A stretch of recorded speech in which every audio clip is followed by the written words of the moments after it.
Bonjour à toutes et à tous. Aujourd'hui, on s'attaque à un sujet qui peut sembler un peu complexe au premier abord, mais qui cache une idée incroyablement puissante, la programmation neurolinguistique ou PNL pour les intimes.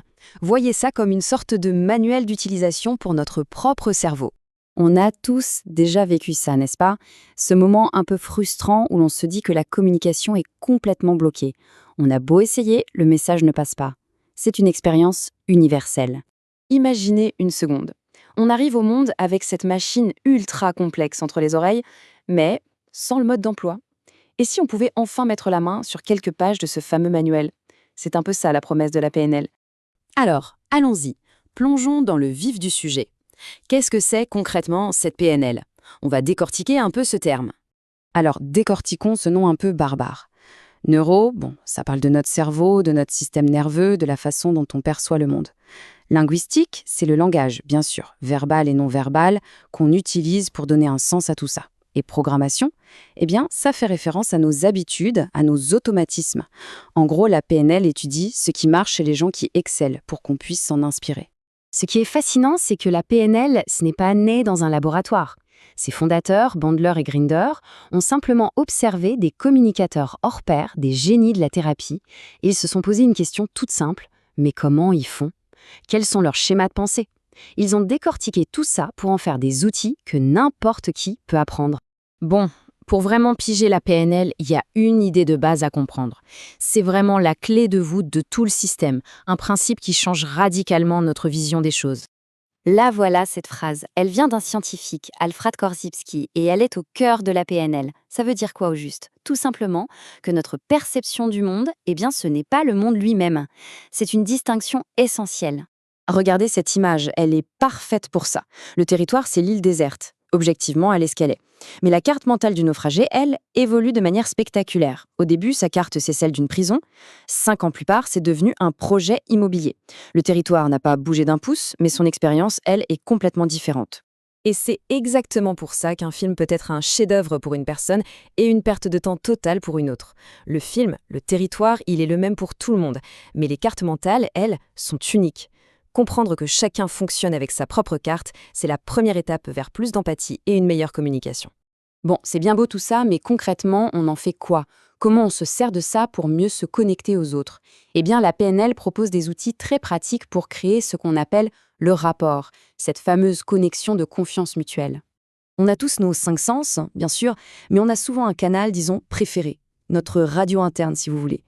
Certains pensent surtout en images, ce sont les visuels, d'autres en sons, en dialogues intérieurs, les auditifs, et enfin d'autres en sensations, en émotions, les kinesthésiques.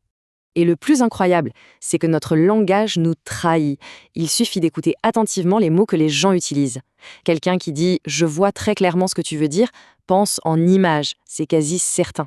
Pour se connecter à cette personne, on pourrait lui répondre « montre-moi ta perspective » au lieu de « raconte-moi ». À l'inverse, si quelqu'un dit « je ressens le poids de cet argument », il est en mode kinesthésique. Pour lui, le monde, c'est une affaire de sensation. Et ça va même plus loin.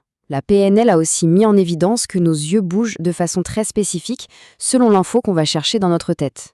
Par exemple, regarder en haut à droite peut signifier qu'on construit une image, alors qu'en bas à gauche, ça peut être un dialogue interne. C'est une autre petite piste pour décoder la façon de penser de notre interlocuteur. Ok, comprendre la carte du monde des autres, c'est super puissant. Mais la PNL, c'est aussi et surtout une formidable boîte à outils pour redessiner sa propre carte et mieux gérer ses propres émotions. Évidemment, qui n'a jamais vécu ça? Une simple odeur, une musique, et hop, on est transporté des années en arrière avec toutes les émotions qui vont avec. Eh bien, en PNL, ce phénomène a un nom. C'est un ancrage. La super bonne nouvelle, c'est qu'on n'est pas obligé de subir ces ancrages au hasard. On peut en fait les créer nous-mêmes, intentionnellement, pour accéder à des états positifs, comme la confiance, la créativité ou le calme, pile au moment où on en a besoin. Et le plus fou, c'est que c'est très simple à faire. On va voir ça en 4 étapes. Étape 1, on se replonge à fond dans un souvenir où on se sentait incroyablement confiant, par exemple. On revit la scène, on ressent tout.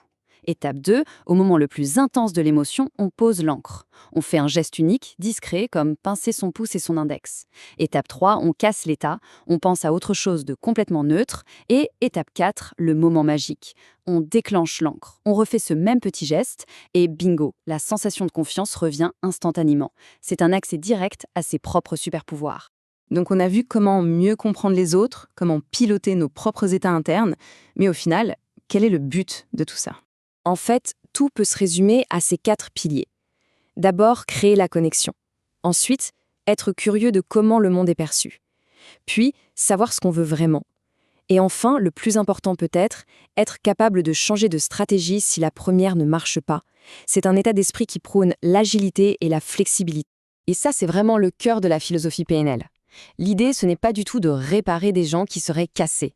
Le postulat de base, c'est que tout le monde a déjà en soi toutes les ressources nécessaires. Le but du jeu, c'est juste d'apprendre à y accéder, d'élargir sa carte du monde pour avoir plus d'options, plus de liberté. La PNL, finalement, ce sont des outils pour reprendre le volant. La question n'est donc plus de savoir si le changement est possible, mais plutôt de choisir par où on a envie de commencer. Une habitude, une réaction, une façon de communiquer, le manuel est entre nos mains.